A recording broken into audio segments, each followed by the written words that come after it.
दोस्तों, मैं ऋचा शुक्ला बहुत बहुत स्वागत करती हूँ आपका अपने YouTube चैनल पे। सभी को राधे राधे, राम राम, जय श्री राम। बहुत बहुत आपका हार्दिक स्वागत है। तो दोस्तों, जैसा कि आप बहुत सारे समाचारों में देख रहे हैं, बहुत दिनों से ये चीजें चल रही हैं पहलगाम की। जो जब से ये हादसा हुआ है तब से आप इसके एक न्यूज के बाद दूसरी न्यूज के बाद तीसरी न्यूज आप सुनते चले आ रहे हैं।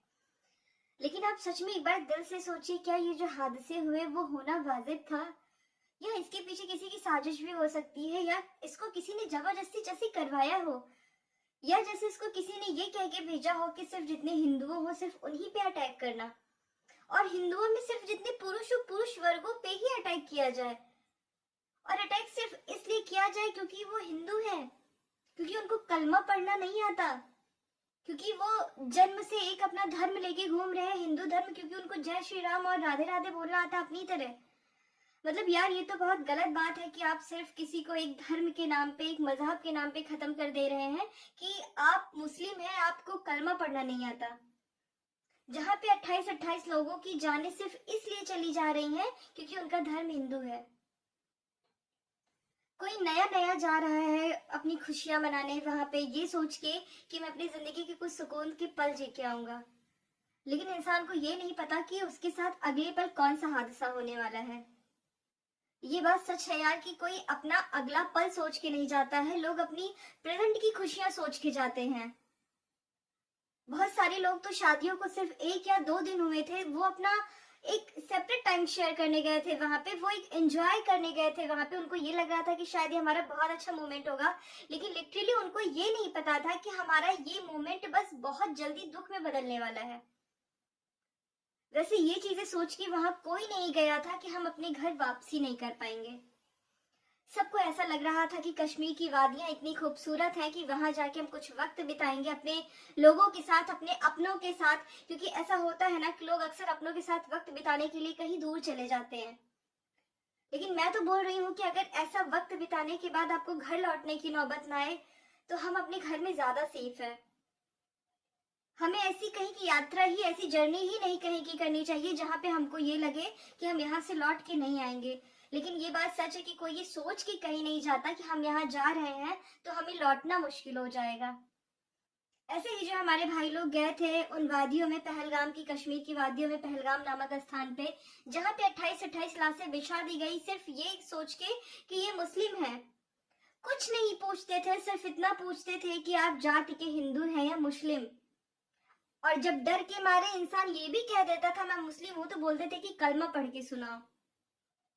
अब आप खुद सोच सकते हैं कि अगर आप एक मुस्लिम भाई से हनुमान चालीसा पूछ लेंगे तो शायद उनको नहीं आता होगा, तो आप कैसे ये मान सकते हैं कि हमें कलमा पढ़ना आता होगा। और अगर हमें कलमा पढ़ना नहीं आ रहा तो सिर्फ हमारा ये कसूर कि हम हिंदू हैं, आप हमें मार देंगे। ये तो सच में ऐसे लगता है कि किसी की बहुत बड़ी साजिश रही है इसमें, कि जितने भी वहां पर्यटक, लेकिन बात बस वो है ना कि शिकार इसका कौन हो जाता है, कौन बच जाता है, कौन रह जाता है, बात सिर्फ इतनी सी होती है। हो सकता है कुछ लोग आधे घंटे पहले ही पहलगाम से निकले हों, और हो सकता है आधे घंटे पहले ही कुछ लोग वहां पे एंटर किए हों। वो बोलते हैं ना कि मौत किसी का इंतजार नहीं करती है, जिसको आना होता है वो आ जाती है। लेकिन सच में ऐसी दर्दनाक मौत किसी को ना आए कि जो इंसान अपनी खुशियां बांटने अपने लोगों के साथ एक अच्छे माहौल में गया हो, उसको ये लग रहा हो कि सच में वहां जाने के बाद मुझे थोड़ी सी खुशियां मिलेंगी, मेरे अपनों के साथ मैं अपना टाइम स्पेंड कर पाऊंगा। तो यार सच में मतलब ऐसे तो भगवान किसी के साथ ना करे। इतनी जल्दी किसी का पति छीन लेना, इतनी जल्दी किसी का बेटा छीन लेना, इतनी जल्दी मतलब किसी का बच्चा छीन लेना, ये मतलब कहाँ की इंसाफी है यार। हमारे पास इतनी सेना है, हमारे पास इतनी सारी चीजें हैं, हमारे पास इतनी मिसाइलें हैं, क्या सिर्फ 26 जनवरी को परेड करने के लिए? हम इनको क्यों नहीं इस्तेमाल कर सकते? लोग आए, अत्याचार हम पे करके चले जाए, बस हम ऐसे सहते रहे। ये तो कल को हमारे ऊपर भी हो सकता है। हम भी कहीं घूमने जाए, हम भी कहीं जश्न मनाने जाए, कभी कहीं अपनों के साथ एंजॉय करने जाए, तो फिर तो हमारा भी दिल बैठा जाएगा कि कब कौन सी घटना कहाँ हो जाए, और हम अपने आप को सेफ नहीं कर पाएंगे उस वक्त पे। जब वो अपने आप को नहीं सेव कर पाए, वो अपने आप को नहीं बचा पाए, वो मतलब ऐसे ऐसे भी मोमेंट थे कि लोग एंजॉय कर रहे थे, खाना पीना खा रहे थे, मैगी नाश्ता पानी कर रहे थे, बस एंटर करते ही एक सवाल कि आप हिंदू हैं या मुस्लिम। लोग शॉक्ड थे, उनको सोचने का मौका तक नहीं मिल रहा था कि ये आया कौन, हमसे सवाल कैसा कर रहा है, ये है कौन और मैं इसका उत्तर क्या दूं। जाहिर सी बात है कि अगर ऐसे अचानक से आपसे किसी से कोई प्रश्न करेगा कि आप किस धर्म के हैं, तो आप घबराहट के मारे वो चीजें नहीं बता पाएंगे, आप वही बताएंगे जो आपका धर्म है। लेकिन क्या पता था यार कि सिर्फ धर्म के नाम पे गोली मार दी जाएगी।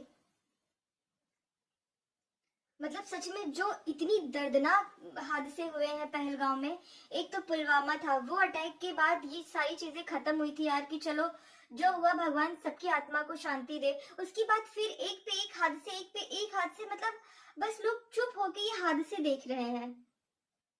मतलब इनके पीछे तो इतनी कठोर कार्रवाई कर दी जानी चाहिए ना कि मतलब रास्ते उन लोगों के हर चीजों से मतलब पूरे सारे संबंध खत्म कर देने चाहिए।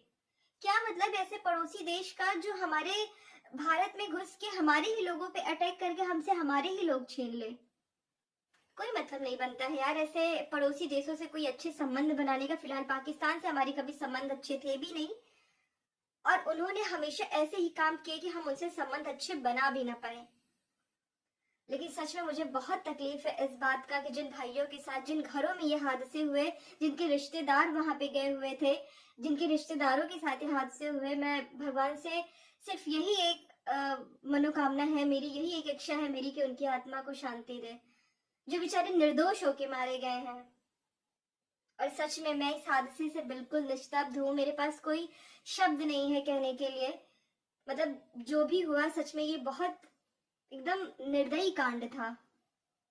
किसी को भी थोड़ी सी दया नहीं आई कि गलती कसूर किसी का नहीं है।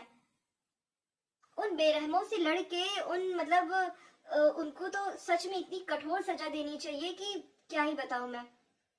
मिल जाए तो उनको सिर्फ एक बार सच में ना भारत के हवाले कर देना चाहिए, यहाँ के लोगों के हवाले कर देना चाहिए जिनका खून एकदम आग बबूला होके बैठा है। छोड़ देना चाहिए एक बार कि जो मर्जी हो आप लोग कर लीजिए, कुछ तो रिजल्ट देंगे, कुछ तो अच्छा पॉसिबल करेंगे।